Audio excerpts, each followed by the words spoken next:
사람이 성경을 알게 되는 그날까지 신약의 세계로 오십시오.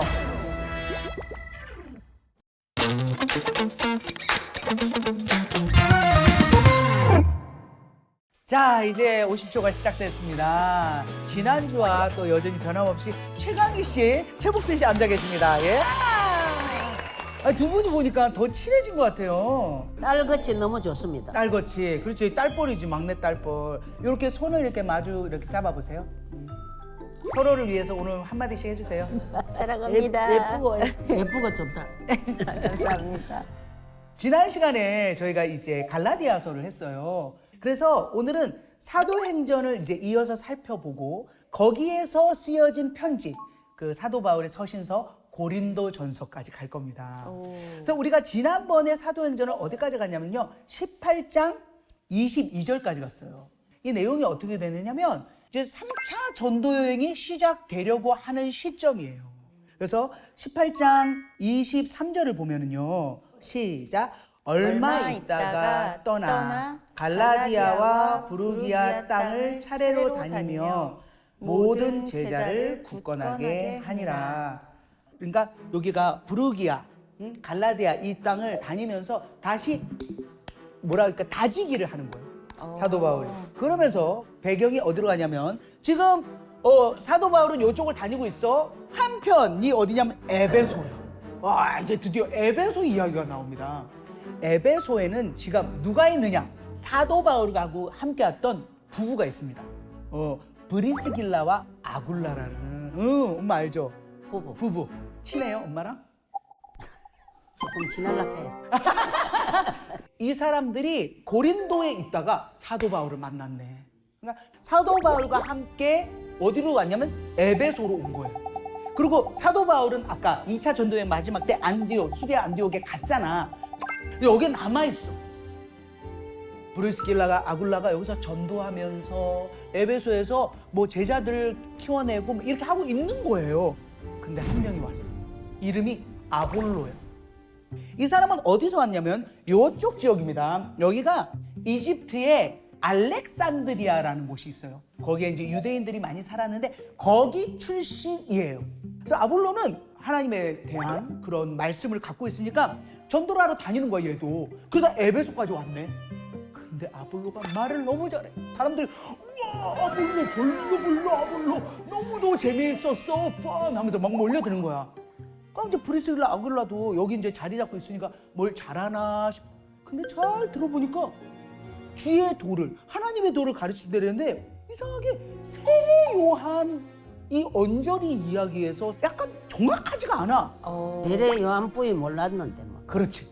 그가 일찍이 주의 도를 배워 열심으로 예수에 관한 것을 자세히 말하며 가르치나 요한의 세례만 알따릅니다. 그러니까 브리스길라 아굴라가 볼로, 네가 아는 것은 다 안 게 아니다 하면서 브리핑을 엄청 한 거지.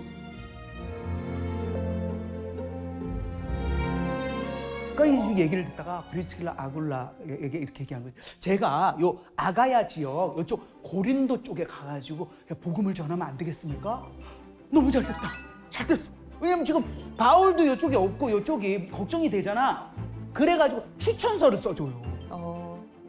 그가 감의 은혜로 말미암아 믿은 자들에게 많은 유익을 주니 이는 성경으로서 예수는 그리스도라 증언하여 공중 앞에서 힘있게 유대인의 말을 이기미로라. 이렇게 한 거죠. 힘있게. 그렇지 않습니까?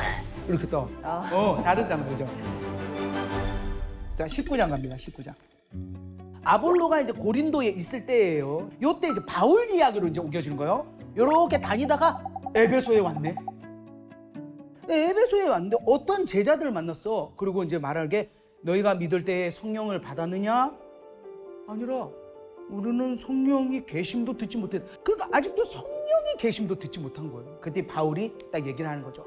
요한이 회개의 세례를 베풀며 백성에게 말하되 내 뒤에 오시는 이를 믿으라 하였으니 이는 곧 예수라. 또 이제 풀어준 거죠.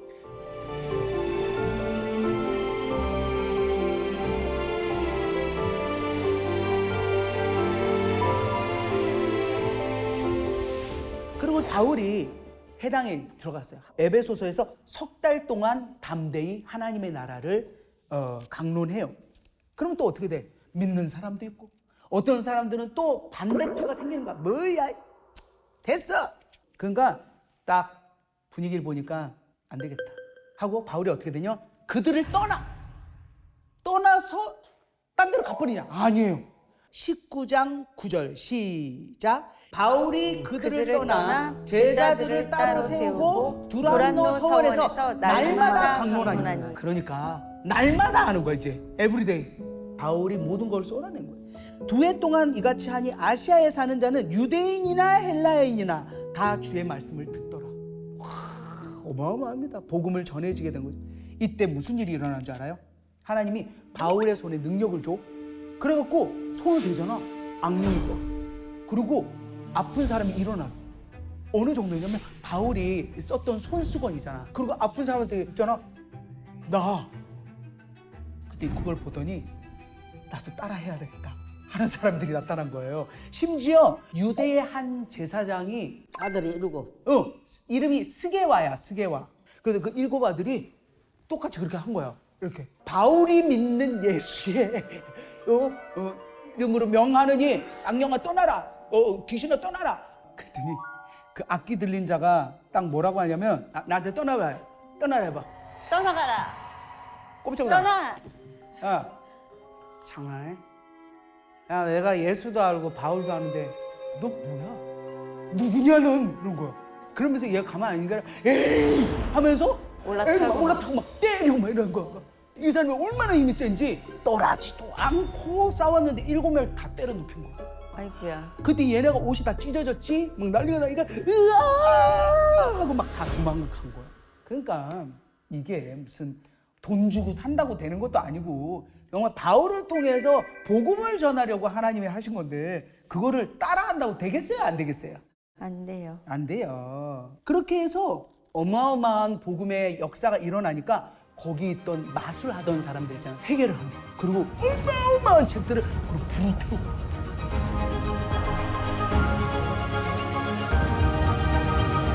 그리고 20절에 이것만 한번 읽어보도록 하겠습니다. 시작. 이와 같이 주의 말씀이 힘이 있어 흥왕하여 세력을 얻으니라. 자, 여기까지입니다. 자, 여러분 그러면 하나만 묻겠습니다. 바울은 지금 어디 있습니까? 에베소. 고린도에는 누구 있어요? 아로 시작해. 아볼로가 갔어요. 근데 이제 고린도전서를 우리가 살펴봐야 되는데 이때 우리한테 사연이 도착했다고 라디오 DJ를 또 최강희 씨가 하고 있기 때문에 알고 있습니다. 아름다운 11시부터. 사연이 왔다고 좀 네네네. 전해주시죠.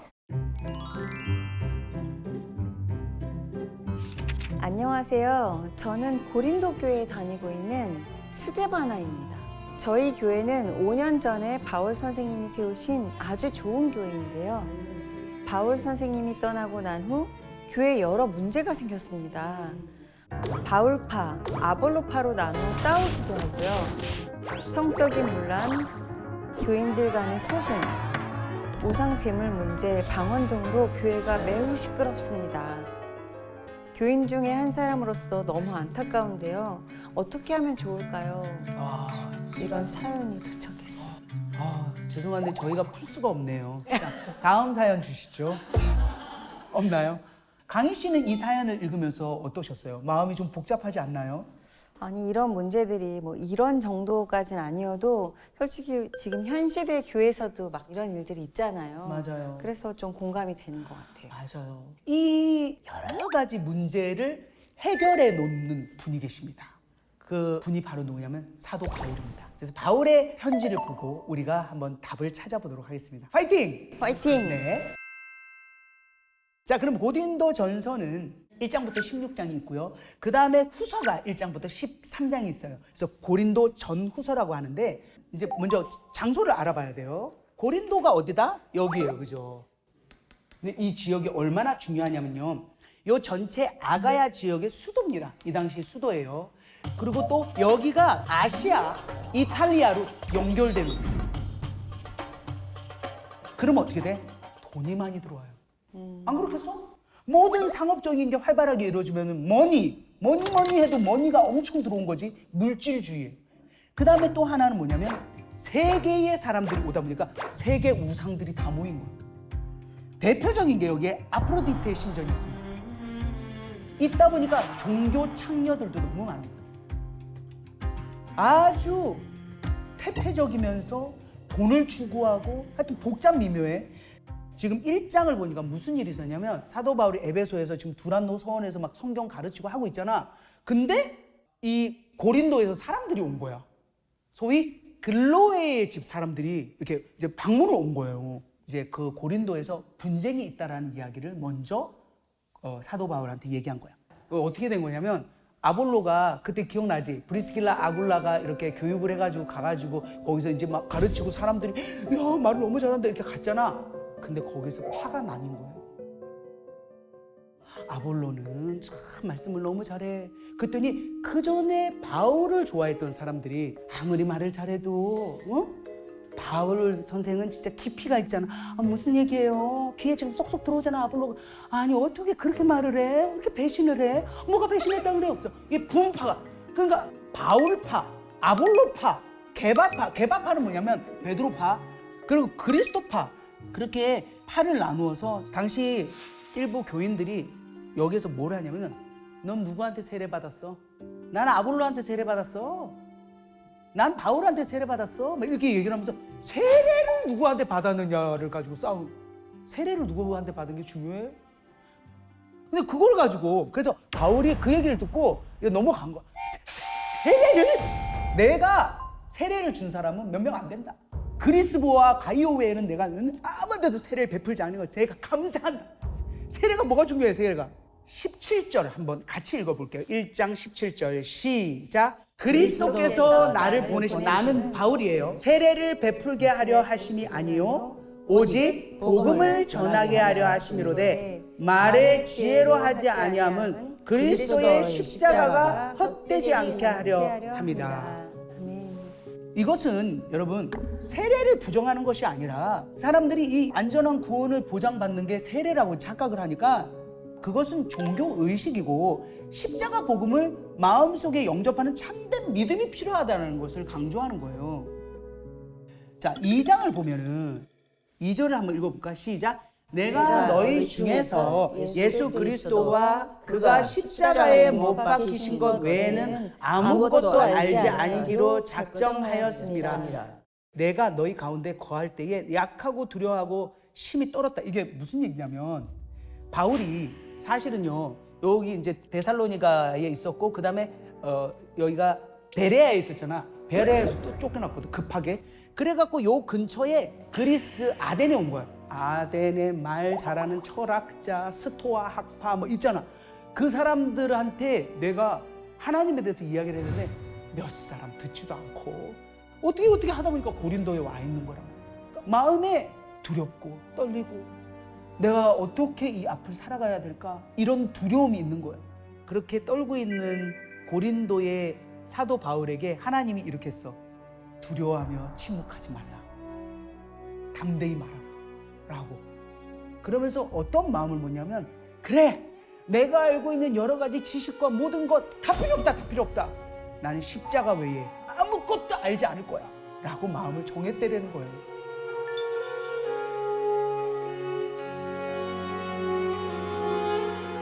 삼장 갑니다. 3장.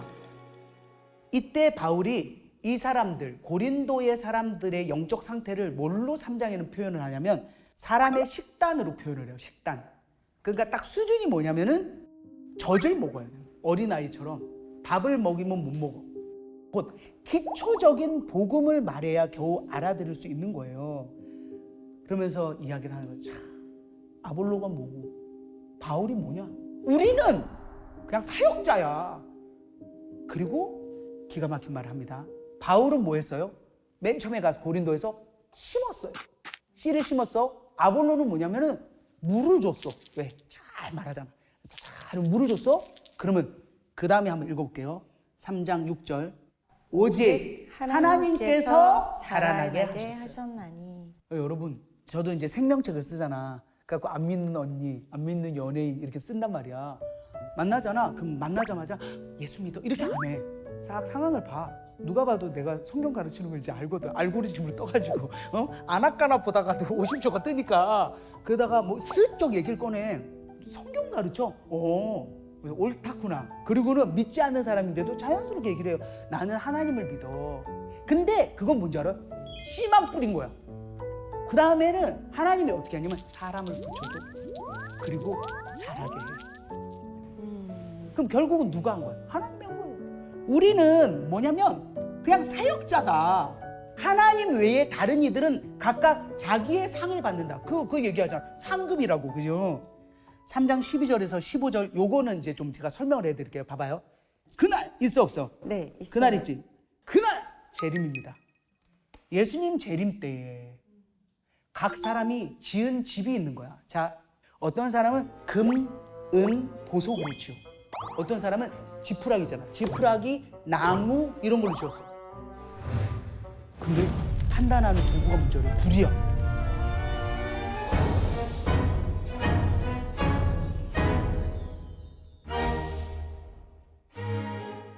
우리가 진짜 하나님의 말씀을 지키고 이웃을 사랑하며 그런 것을 하는 것은 금은 보석이죠.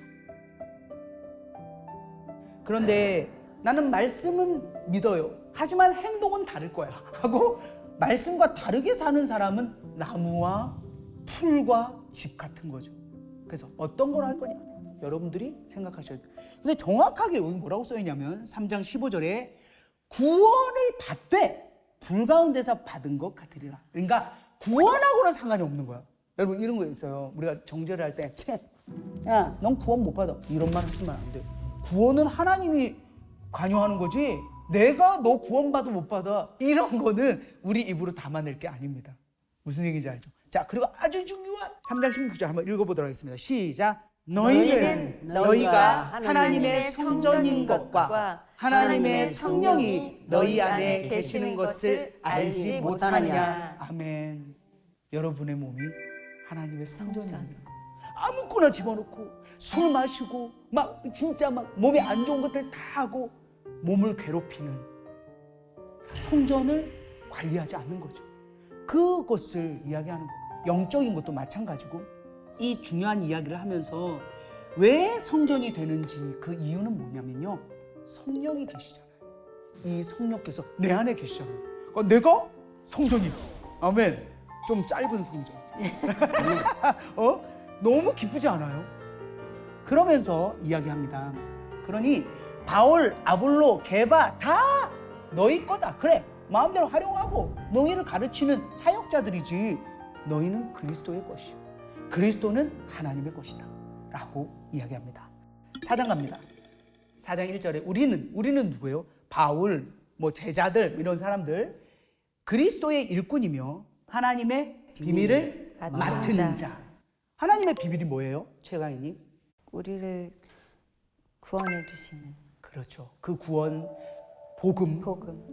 많은 사람들, 믿지 않은 사람들한테 물어봐요. 여러분, 구원은 예수에 있습니다. 우리 모르잖아요. 그것을 우리가 맡은 자예요. 이 맡은 자는 해야 될 것이 뭔지 알아요? 충성입니다. 충성. 그래서 4장 3절에 누구에게 판단받는 것이 중요한 것이 아니다. 그리고 사도 바울이 뭐라는 줄 알아요? 나도 나를 판단하지 아니한다. 최강희님, 네. 절대 자기 스스로를 자기가 판단하면 안 됩니다. 아멘. 나는 뭐 그런 거 있잖아. 아유, 내는 아니다. 내는 괜히 잘못 살았다. 내가 그랬거든. 나 일본 활동하고 내가 하나님 모르고 정말 힘들 때 난 정말 폐인이다. 난 쓸데없는 자다. 이 생각을 했거든. 진짜요? 그런데 이것을 하지 않아야 된다라고 써 있어요. 4장 4절 이게 제일 중요합니다. 그럼 누가 나를 판단하고 심판하느냐? 4장 4절 시작. 내가 자책할 아무것도 깨닫지 못하나 이로 말미암아 의롭다함을 얻지 못하노라. 다만 나를 심판하실 이는 주시니라. 아멘. 아멘. 주님만 아세요. 누가 최강희님한테 그 아닌 것 같거든요. 그렇게 살지 마세요. 그거에 상처받지 마세요. 심판하시는 분은 주십니다. 하나님께 맡기면 됩니다. 너무 시원하지 않아요? 시원해요. 그 다음에 이제 이야기를 하는 것은 이렇게 편지를 쓰고 뭐라고 하는 것은 너희를 부끄럽게 하려는 게 아니라 자녀처럼 권하려는 거다. 지금 그렇잖아요. 지금 여기 에베소에 있기 때문에 가지도 못하지. 그러니까 너무 마음이 아픈데 자녀에게 하듯이 그렇게 권하려고 하는 거예요. 그러면서 4장 15절이 이렇게 딱 얘기해요. 스승은 많아도 아버지는 많지 않다. 내가 복음으로써 너희를 낳았다. 와, 아버지가 된 심정으로 지금 사도 바울이 에베소에서 편지를 씁니다. 5장은 성에 관한 겁니다. 고린도는 우상 숭배가 가득했다 그랬잖아요. 그리고 성매매가 가득했어요. 그래서 옛말에 이런 말이 있어요. 고린도 사람처럼 행하냐? 이 말이 뭐냐면, 야, 너는 아주 성적으로 문란하구나, 막 사는구나 라는 표현이에요. 고린도 사람처럼 행하다, 이렇게까지 표현이 될 정도로 여기는 아주 심각해져. 근데 세상에 5장을 보면 너무도 기가 막힌 일이 있었어. 무슨 얘기죠? 교회에서, 자, 교회 성도님이에요.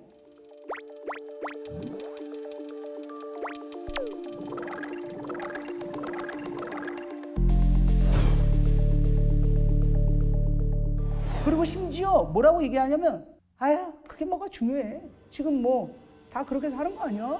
나는 뭐 예수 믿으면은 구원이 있는 거 아니야? 이렇게. 그래서 정확하게 이때 고린도 전서를 통해서 사도 바울이 얘기합니다. 그리하고도 너희가 오히려 교만하여져서 어찌 통하니 여기지 아니하고 그 일을 행한 자를 너희 중에서 쫓아내지 아니하였느냐. 이건 뭐냐면 교회에서 쫓아내라는 거예요. 출교시켜라. 근데 사실은 이거는 완전히 영영 버리는 것이 아니라 정말 지금은 여기를, 왜냐면 적은 누룩이 들어와서 완전히 퍼져가지고 망치게 할 수 있잖아요. 그래서 내보내고 최종적으로는 다시 화합하고 얻게 하려는 목적인 거죠.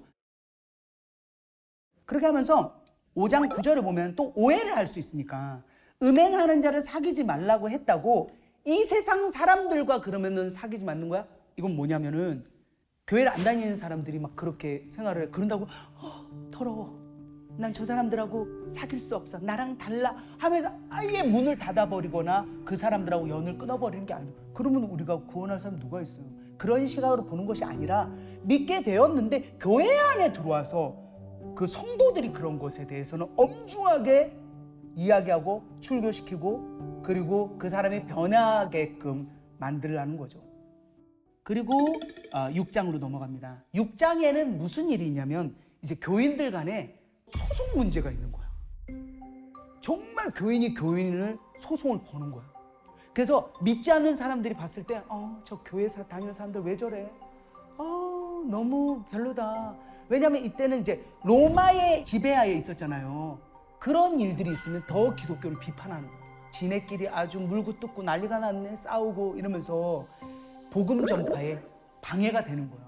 그러니까 사도 바울이 이때 뭐라 했냐면, 네가 좀 손해를 보더라도 강희야, 넘어가. 이 안에서 해결을 해. 근데 저는 이 부분을 읽으면서 참 공감이 돼요. 내가 때로는 좀 억울할 때도 있잖아. 뭔지 알지? 근데 내가 믿는 사람으로서 그것을 딱 벌켜 드러내고 네가 잘못했어, 난 정확하게 맞아, 이것이 과연 아름다운 것인지, 조금 손해를 보더라도 그것을 다윗의 방법처럼 그대로 푸르르 집에 가서, 하나님, 나 너무 억울한데 말은 못하고 하나님께 진짜 다 알리니까 하나님 해결해 주세요 하고 하나님의 손을 빌리는 방법, 이것을 권하고 싶습니다. 지혜로운 그게 방법이에요. 사실은 바보 같을 것 같고 좀 되게 손해 같을 것 같고, 그렇지만 결국은 뒤돌아보니 정말로 하나님이 하시더라고요. 아멘. 자, 6장 12절이 너무 중요해서 이거 한번 읽어보도록 하겠습니다. 시작. 모든 것이 내게 가하나 다 유익한 것이 아니요 모든 것이 내게 가하나 내가 무엇에든지 얽매이지 아니하리라. 아멘. 사람들은 이때 이렇게 생각했어요. 율법에서 벗어났잖아요, 나는. 모든 것을 다 행할 수 있는 자유가 있어. 음식을 먹음으로써 이제 배를 채우는 것처럼 성적 욕구를 채우는 것도, 그것도 자연스러운 거 아니에요? 라고 얘기를 한 거예요. 사실 우리는 자유인이잖아요. 우리가 모든 것이 가하잖아요. 내가 뭐 술도 막 꽈라되게 마실 수 있어요. 뭐 어떻게 법적으로 나 어떻게 할 건데? 독소를 품을 수 있어요. 그런데 13절을 보면요. 몸은 음란을 위하여 있지 않고 오직 주를 위해서 있고 주는 몸을 위하여 계신다. 우리 몸은 내가 마음대로 사용할 수 있지만 어때요? 주님을 위해서 이제는 사용해야 됩니다. 주님의 영광을 위하여. 아멘. 우리 몸이 그리스도의 지체고 또 그리스도는 교회의 머리시잖아요. 그런데 어떻게 이 고린도를 보니까 그 하나님의 성전인 네 몸이 세상의 창녀의 지체로 만들었느냐? 절대 그럴 수 없다. 주와 합하는 자는 한 영이다. 성령을 받아서 영적으로 정말 주님과 하나가 되잖아요. 이것은 생활 속에서도 주님이 그대로 묻어나야 되는 거예요. 말로는 하나를 믿는다, 교회 다닌다 하면서 딱 열매를 보잖아? 보여. 그래서 곧 열매로 맺혀져야 되는 것에 대한 이야기를 하는 거예요. 자, 7장은요. 결혼, 이혼, 부부 생활에 대해서 얘기합니다. 이 당시에 고린도 교회는 두 가지 잘못된 결혼관이 있었어요. 결혼을 하더라도 되도록이면 철저한 금욕 생활을 해야 돼. 만지지 마세요. 성스러운 사람들이라 그렇게 하면 안 돼요. 반대로 또 엄청 성적인 방종이 있는 거예요. 결혼해도 내가 하고 싶은 대로 할 수 있는 거고. 막 이런 잘못된 두 가지의 결혼관이 있었죠. 이러해서 문제가 되고 또 이혼도 하고 또 결혼을 안 한다라는 사람도 있고 결혼을 한다라는 사람도 있고 이걸로 막 복잡해질 때 사도 바울이 이것을 딱 정리를 해줬어요. 이걸 한번 읽어볼게요. 시작. 만일 절제할 수 없거든 결혼하라. 정욕이 불같이 타는 것보다 결혼하는 것이 나으니라. 여자는 남편에게서 갈라서지 말고 만일 갈라섰으면 그대로 지내든지 다시 그 남편과 화합하든지 하라. 남편도 아내를 버리지 말라. 그런데 여기에 뭐까지 이야기를 했냐면요. 12절 한번 읽어볼게요. 이는 주의 명령이 아니라 만일 어떤 형제에게 믿지 아니하는 아내가 있어 남편과 함께 살기를 좋아하거든 그를 버리지 말며 어떤 여자에게 믿지 아니하는 남편이 있어 아내와 함께 살기를 좋아하거든 그 남편을 버리지 말라. 믿지 아니하는 남편이 아내로 말미암아 거룩하게 되고 믿지 아니하는 아내가 남편으로 말미암아 거룩하게 되나니 그렇지 아니하면 너희 자녀도 깨끗하지 못하니라. 그러나 이제 거룩하니라. 아멘. 결혼을 하고 나서도 이렇게 그렇잖아요. 남편이 믿지 않고 또 아내만 믿고 그래서 또 분란이 일어나고 해서 이 삶을 끝내야 되나요? 라고 했을 때 그거보다 정말 기도를 하고 그 사람을 설득하고 믿을 때까지 기다려주는 것. 믿지 않는다고 해서 이 사람을 멀리하거나 아예 등을 돌리기보다 그 사람을 전도할 수 있을지 어떻게 아냐라고 이렇게 포용하는 그런 마음에 대해서 썼습니다. 왜 그런지 아세요, 여러분? 제 경우를 보면 남편이 예수를 믿는 사람이었잖아. 나는 안 믿는 사람이었어. 그래서 내가 예수 안 믿는 것에서 아웃이 됐으면 저는 성경 바람잡이 정말 말씀을 사모하는 거 못했을 거예요. 그렇습니다. 이렇게 이제 1장부터 7장까지 함께 공부를 해봤는데 어떠세요? 엄청 자유해진 것 같고 너무 좋아요. 옆에 저 친구는 어때요? 단장님이 있어서 너무 든든했어요. 재밌게 유머도 많이 해주시고. 자, 다음 주는 꼭 읽어오시고요. 두 분 오늘 함께해서 너무 좋았습니다. 그럼 우리가 구호를 외치면서 마무리를 좀 한번 해볼까요? 모든 사람이 성경을 알게 되는 그날까지 신약의 세계로 오십시오. 오십시오. 오십시오. 감사합니다.